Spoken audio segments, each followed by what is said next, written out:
આગામી દિવસોમાં વિસાવદર અને કડીમાં પેટા ચૂંટણી યોજાવાની છે। આ ચૂંટણી ખૂબ જ રસપ્રદ અને રોમાંચક માનવામાં આવી રહી છે અને અત્યારે ગુજરાતમાં વિધિવત રીતે ચોમાસાની શરૂઆત પણ થઈ ચૂકી છે।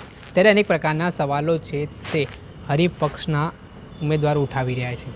વાત કરીએ તો થોડાક દિવસ પહેલાં આમ આદમી પાર્ટીના ઉમેદવાર ગોપાલ ઇટાલિયાએ પણ વરસાદમાં ચૂંટણી યોજવામાં આવી છે તેને લઈને સવાલ ઉઠાવ્યા હતા। ત્યારબાદ હવે પ્રજાશક્તિ ડેમોક્રેટિક પાર્ટીના નેતા શંકરસિંહ વાઘેલાનું પણ મોટું નિવેદન સામે આવ્યું છે, જે નિવેદનમાં તેમણે ઇલેક્શન કમિશનની કામગીરી સામે સવાલ ઉઠાવ્યા છે અને સત્તા પક્ષના પોપટ બનીને ઇલેક્શન કમિશન કામ કરતું હોય તેવા આરોપો પણ તેમના સામે આવી રહ્યા છે, જેના જ કારણે રાજકારણ ગરમાવાની શરૂઆત થઈ છે। શંકરસિંહ વાઘેલાનું કહેવું છે કે અત્યારે ચોમાસાનું સિઝનની શરૂઆત થઈ છે, જેના કારણે મતદારોને મતદાન કરવા માટે હાલાકીનો સામનો કરવો પડી શકે છે। એટલે આ મામલે શંકરસિંહ વાઘેલાનું નિવેદન સામે આવ્યું છે, તેઓ શું કહી રહ્યા છે તે સાંભળો। ગુજરાતની વિધાનસભાના બાય ઇલેક્શન્સ કડી અને વિસાવદર ઇલેક્શન કમિશને જ્યારે ચૂંટણીની જાહેરાત કરી એ વખતે મેં કીધેલું કે આ ઇલેક્શન કમિશન એ સરકારનો પોપટ હોય એવો વ્યવહાર કરી રહ્યા છે।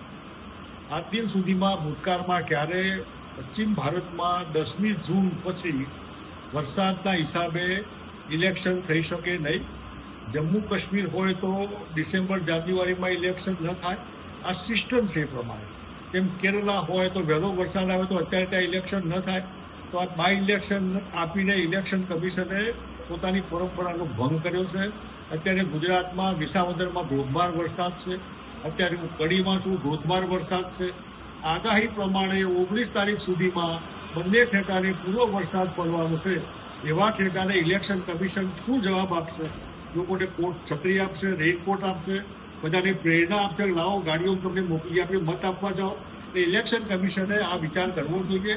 સરકારની એટલી ચાપલુસી નહીં કરવી જોઈએ કે સરકાર કેમ કરો, તમે તમારી પરંપરા પ્રમાણે આ બરાબર નથી કર્યું। લોકોના મતના અધિકાર ઉપર ઇલેક્શન કમિશને પોતે તરફ પાડે। ઇલેક્શન કમિશને ભવિષ્યમાં આવો વિચાર કરવો જોઈએ। અને હજી પણ તમને એવું લાગતું હોય કે 80-90% વરસાદ પડવાનો હોય, મતદાન જ ન થવાનું હોય, તો એનો જવાબ શું તમે ઇલેક્શન બંધ રાખશો, મોકૂફ રાખશો? પ્રજાને સમજાવો કે તમે આ શું કરી રહ્યા છો। અમારા મતના અધિકાર ઉપર તરાપ પાડવાનો ઇલેક્શન કમિશનનો કોઈ હક નથી। ભવિષ્યમાં આવું ન થાય એની ચિંતા ઇલેક્શન કમિશન કરે। નાગરિકો પણ અને પોલિટિકલ પાર્ટીઓ પણ વિચાર કરે કે તમે કેમ બોલતા નથી કે આ ખોટી રીતે ઇલેક્શન આપી રહ્યા છો। ભૂતકાળમાં 10મી જૂનમાં 1975માં જનતા મોરચા વખતે 10મી જૂન પહેલાં ઇલેક્શન આપી દીધેલા। આ વખતે જ્યાં ઇલેક્શન આવી ગયું છે બહુ ખરાબ રીતે, ખરાબ વાતાવરણમાં લોકોના મતના અધિકારોનું તરફ હોય એવું આપણને લાગી રહ્યું। વિચારજો। આપે સાંભળ્યા, આ હતા પ્રજાશક્તિ ડેમોક્રેટિક પાર્ટીના નેતા શંકરસિંહ વાઘેલા। હાલ તેમનું જે મહત્વનું નિવેદન સામે આવ્યું છે, તેમણે ઇલેક્શન કમિશનની કામગીરી સામે પણ કેટલાક સવાલ ઉઠાવ્યા છે, સાથે જ આરોપો લગાવવાની શરૂઆત કરી છે, જેને લઈને રાજકારણ ગરમાયું છે। દર્શક મિત્રો, પડે અપડેટો આપણા સુધી પહોંચાડીશું, એટલે એન કવરેજ ન્યૂઝને લાઇક કરી લો, સબસ્ક્રાઇબ કરી લો અને શેર કરવાનું ભૂલતા નહીં।